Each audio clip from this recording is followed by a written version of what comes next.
What up, Hope Biscuits? It's your girl Skitten, back at it again. Hope you guys are doing well. I actually decided to do my makeup for once. You guys don't have to look at my naked face anymore. It's only for the next few videos, so don't get used to it, okay? I'll be back to looking raggedy in a few days. And we are here to watch some Nella. We're gonna watch true stories about chimps. I don't actually think I've watched this video before. I've seen most of Nella's videos, but I don't think I've actually watched these ones. So I'm actually pretty excited about this. Hope everybody's doing okay, staying at home all the time, and I hope you guys are just finding little things that make your days joyful, even if it's watching my face. Without further ado, let's get started. 3, 2, 1.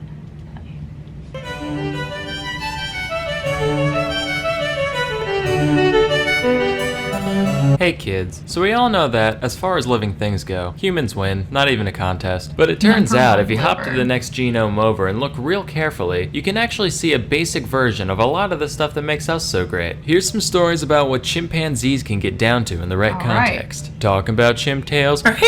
Now, North Korea's Pyongyang Central Zoo has a colorful history, from its humble beginnings as literally just 50 badgers in a fence, to the parrot they taught to recite poetry praising Kim Il-sung, to being the only place in Pyongyang where you can look at a dog legally. It seems the only thing that's remained— I'm sorry, what? What do you mean it's the only place you can look at a dog legally? What? What?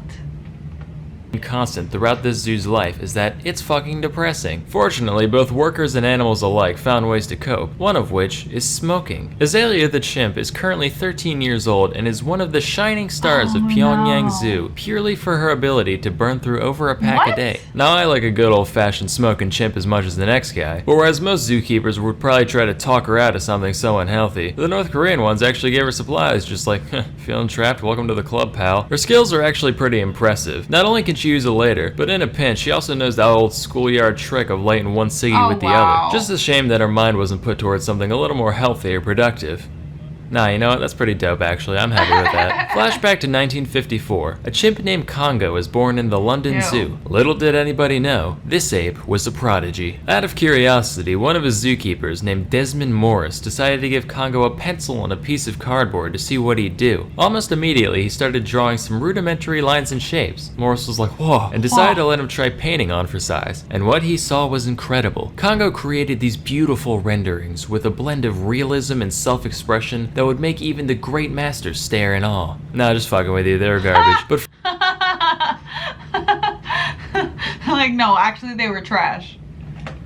for a non-human, there's still something to be appreciated here. Congo had at least a very basic sense of composition. Like, you can see there's some balance to the images. Matter of fact, when his handler would make shapes on one side of the page, Congo would deliberately mark up the other side to maintain some kind of symmetry. He also had an artist's sense of self-entitlement, because whenever his owner tried to take away a picture before Congo thought it was finished, he'd literally go apeshit, all throwing a fit and screaming till they gave it back. But hey, painting done by a chimp. You know who likes pointless novelties like that? The incredibly rich. In 2005, 3 of Congo's paintings were up for auction next to works by 2 obscure little artists known as Andy Warhol and Pierre-Auguste Renoir. And while the 2 actual artist pieces went completely unsold, these 3 beauties got picked up for the scant price of over $25,000 US dollars. And the guy was like, wow, I felt something for a second there. I really like the watermark on this, by the way. Like, this is my painting done by a chimp. Anyway, next we have this beast called Washoe. Washoe was the first non-human creature to learn to communicate through sign language. That's right, eat shit, Coco.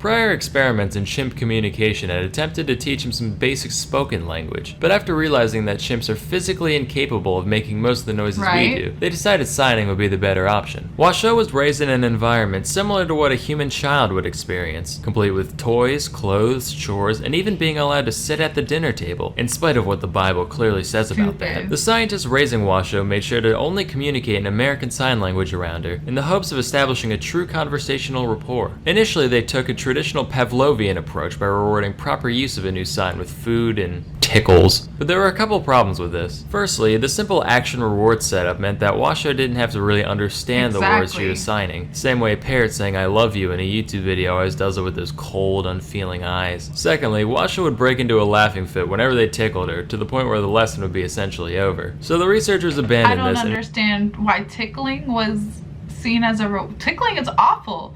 Don't tickle me, don't touch me. What? Absolutely not. Instead, just let her learn through observation of her caretaker signing, with much better results even in the total absence of reward. This shit is fucking cracking me up. Their whole hand just fucking does it. I'm fucking dead, Sam. Come on. Stimuli, and the only downside was that the job title of designated chimp tickler ceased to exist. In total, Washo learned around 350 individual signs in ASL, and she'd even used these to formulate novel phrases for new objects. Like one time she wanted to talk about a thermos, but didn't know what a thermos was. She goes, metal cup of drink.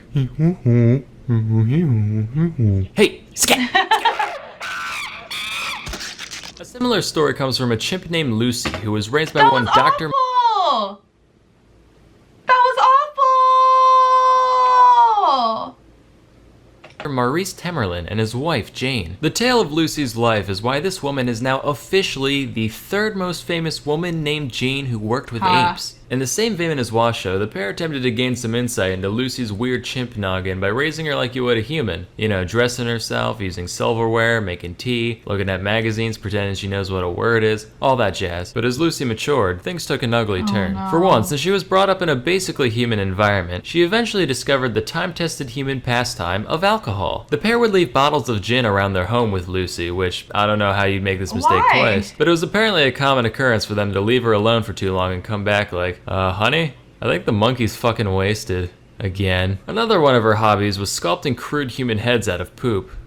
Her own poop, to be clear. Disgusting. They also left some copies of Playgirl magazine around for Lucy to flip through, which she became very fond of. So fond, in fact, that she was caught multiple times, having relations with the vacuum cleaner. I don't understand the mechanics of it, cause no source I found ever went into detail, and believe me, I wanted to know as much as you do. All I know is that, all things considered, some pretty exemplary tool use there. So the pair saw this and they were like, alright, we gotta get this chimp laid, and fast. But the problem was, Lucy was conversing with people, eating with people, flicking the old chimp bean to people. So it's not a stretch to think that Lucy thought she was people. So imagine you're people, and you get thrown into an enclosure with a full-grown, horny male chimp. You'd have a fucking panic attack. And that's just what Lucy did. As the years went on, Lucy got more and more violent, regularly trashing the place to get out the frustration of not being able to comprehend what was so fundamentally unnatural about her existence. Poor baby. Finally, the couple had enough and decided to take Lucy to a primate rehabilitation center in the Gambia, with the hopes that she could be forced to acclimate to primate life. She could barely cope with it at first, getting real depressed and hardly associating with the other apes. Which you'd be depressed too if you had to give up a life of American luxury complete with booze and vacuum fornicating to go live with chimps in the wild. But with the help of a graduate student named Janice, Lucy eventually came to accept her fate, and although she'd never mate with another of her kind, she ended up getting along with her troop well enough. Good. About a year after leaving the rehab center, Janice came back to visit, and Lucy gave her a warm embrace before waddling back to the rest of the chimps. Aww.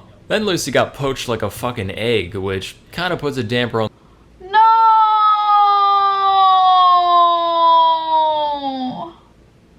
Come on, dude! Why would you let me get attached to this monkey?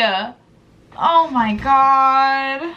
On the whole happy ending, but you know, whatever. So if there's one lesson to be gained from all this, it's that the best way to learn something is to be immersed in it and to make it part of you. While treats are good for making dogs do backflips, true comprehension comes from integrating new things into your daily life. I'm upset. I'm really upset, guys. Like, man,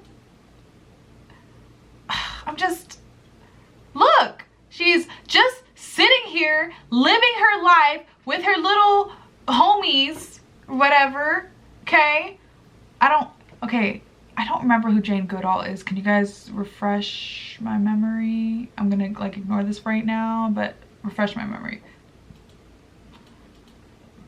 Using silverware, making But anyway, alone look, for too she's long and living come her back best like, life. Then, okay, the parents fuck up. They get her addicted to alcohol, but whatever, she'll be fine. We all go through that phase when we're teenagers of drinking when our parents are out of the house, okay? And if you didn't go through that phase, good for you. Drinking is bad.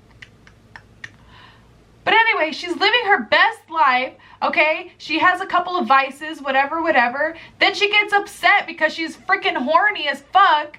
And then she never gets laid, and then she dies. Are you guys understanding? She dies a virgin monkey. I'm upset. I'm upset. I'm ending the video. I'm ending the video. I'm done. Peace out, Hope Biscuits. It's Skittin' Lit. Show me a goddamn virgin monkey make me think she has a happy ending. She doesn't have a freaking happy ending. What the fuck kind of bullshit is this?